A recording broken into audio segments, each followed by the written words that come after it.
Well, hello again and welcome to another edition of Weird News and Wacky History, a look behind the scenes of what's been happening throughout the years.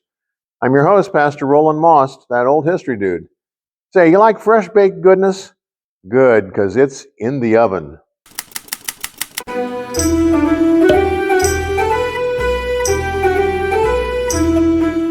The odds were 1 in 2.9 million.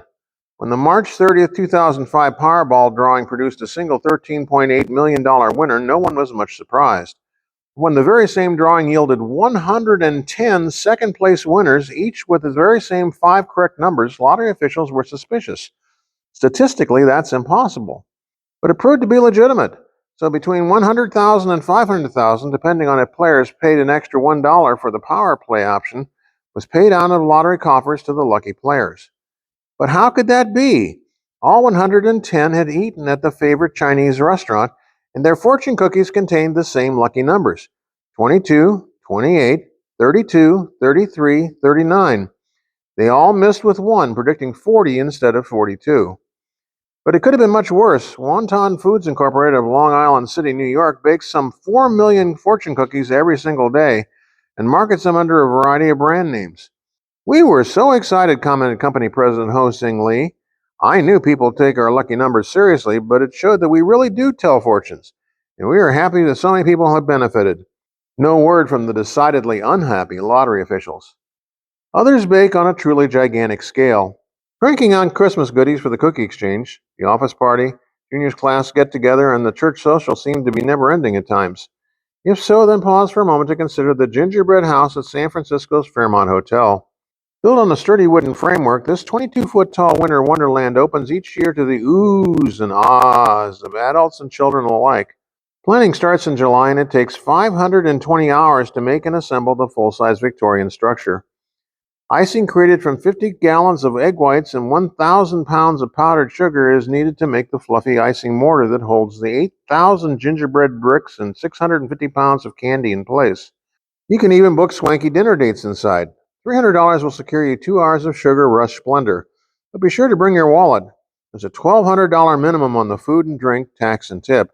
As one can imagine, guests wandering through the high-calorie home often reach out and snap off bits of bric-a-brac and tidbits of trim. Twice a day, for 4 hours, repairs are effected to keep the home in tip-top condition. But though edible, be advised that only very stale ingredients are used. It definitely looks better than it tastes. Ever get something extra from your local baker? If you've ever received an extra item or two when you buy a dozen of something at the farmer's market just outside of town, you've received a baker's dozen. So, are bread makers just uncommonly generous? In reality, it was started to save their hides. England has a long history of trade regulations, and bakers were governed by the Worshipful Company of Bakers. This delightfully named trade guild dates to the reign of King Henry II in the late 1100s. Baker's dozens, so the story goes, originated in response to the 1266 Assizes of Bread and Ale, which strictly stipulated that the price of purchased goods should be in direct relationship to the cost of the wheat. Bread makers and brewers sometimes overcharged or shortchanged on their finished products. Those caught were beaten, locked in a pillory for public ridicule, or fined.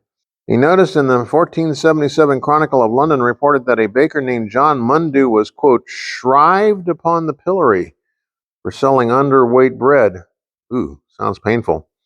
The extra product, called the in-bread or a vantage loaf, guaranteed the customer was not cheated, even accidentally. The Worshipful Company of Bakers still exists, ensuring fairness in baked goods and honesty in the marketplace. Some bakers really get creative with their baked goods. Sing a song of sixpence, a pocket full of rye, 4 and 20 blackbirds baked in a pie. When the pie was opened, the birds began to sing. Wasn't that a dainty dish to set before the king? We've all heard the rhyme, but what in the world is it about? Welcome to the 16th century. When not busy waging war, the nobility entertained themselves by hosting lavish banquets.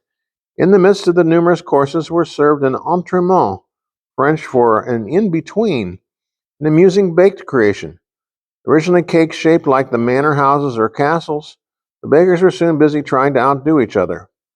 One chef came up with a novel recipe allowing 5 birds to be baked inside a pie shell at low temperatures without harming them. When the crust was cut, out flew the birds to the astonishment of the guests. Soon frogs, rabbits, and a virtual zoo's worth of pint-sized critters were popping on pies in France. Where would it all end? Actually, the bake staff of King Charles I and Queen Henrietta Maria, who ruled France in the early 1600s, bested them all. When the immense pastry was cut open, out sprang a dwarf named Geoffrey Hudson. No one ever topped that. And that's about all the time we have for this episode of Weird News and Wacky History, a look behind the scenes of what's been happening throughout the years. I'm your host, Pastor Roland Moss, historian, author, and speaker, hoping that all of your history may be just a bit weird.